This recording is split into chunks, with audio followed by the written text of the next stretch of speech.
Hi, my name is Teresa Quinn, and I'm a social worker with the National Ovarian Cancer Coalition.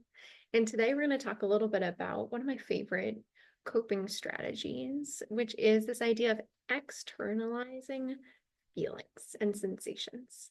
And that sounds kind of vague, but we'll get a little bit into what it looks like. What I love about this tool is that oftentimes when we're experiencing something, whether we are a survivor, we're a caregiver, we're somebody who is affected by ovarian cancer in some particular way, is that the experience can feel all-consuming. And it starts to become really challenging to differentiate the different experiences that are coming up related to the ovarian cancer, no matter where you fall within the experience. It becomes difficult to differentiate all of those and also just day-to-day life that keeps coming up. So I think that this tool can be a really helpful one to manage all the different layers of ovarian cancer. And we'll talk a little bit about some examples within that, but also to help you really cope and also understand what is happening internally for you as you manage it from any angle. So what it can look like is if you have a feeling pop up, let's use anxiety. It's a really common one that comes up in ovarian cancer, whether you're a survivor, caregiver, anybody connected to the diagnosis. Anxiety can come up in a lot of different ways, right? You may notice anxiety as you're about to go for a scan, for example. You may notice anxiety when you are done with treatment. And maybe your doctor says, I actually don't want to see you for another year, right? That's a different kind of anxiety, right?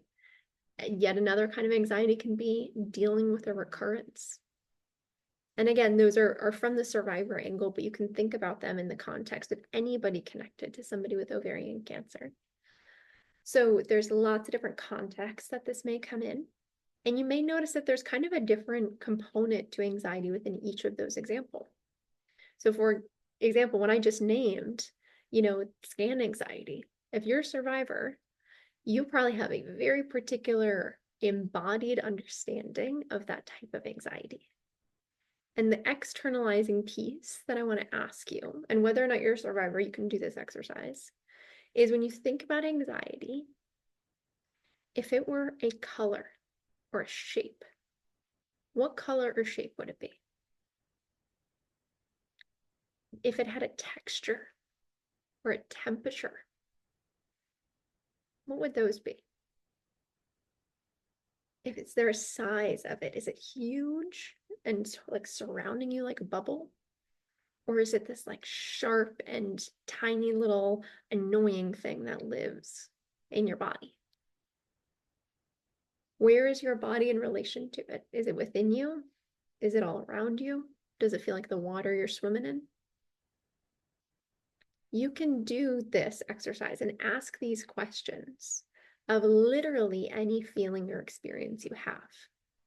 And what I love about it is it starts to help you nuance those experiences. So let's take those three examples that I named. Scan anxiety, right?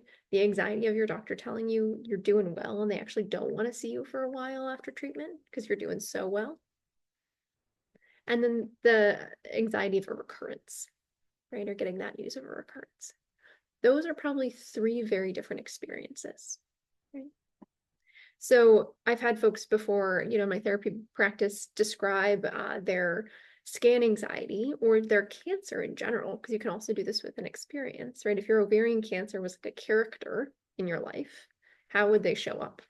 I've had somebody describe before as, it's like a roommate that's not threatening, but it's just hanging out in all my space, and I don't want it in my space anymore. I want my own space, right? That kind of like desperation for separation is this particular feeling, right?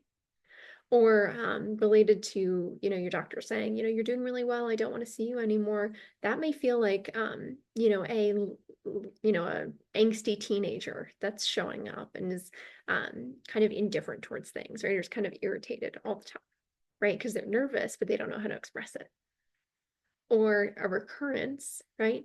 May feel like a weight on your chest, right? Or like an elephant sitting on your chest. It's a common one. So it's technically all anxiety, right? Or it may feel similar-ish, but those are three different characters in a way. or maybe one character or one kind of a color, shape, external representation of your ovarian cancer. And it may show up in all three of those contexts, but you have a different relationship to it. Right?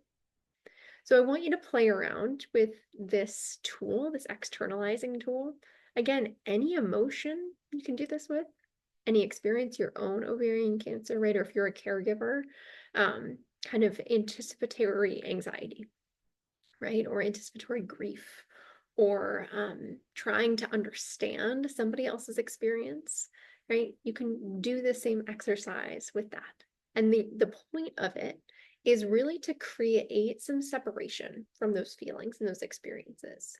Because while they can feel all-consuming, right, you are a complicated and complex and dynamic human being that has so many different facets to you.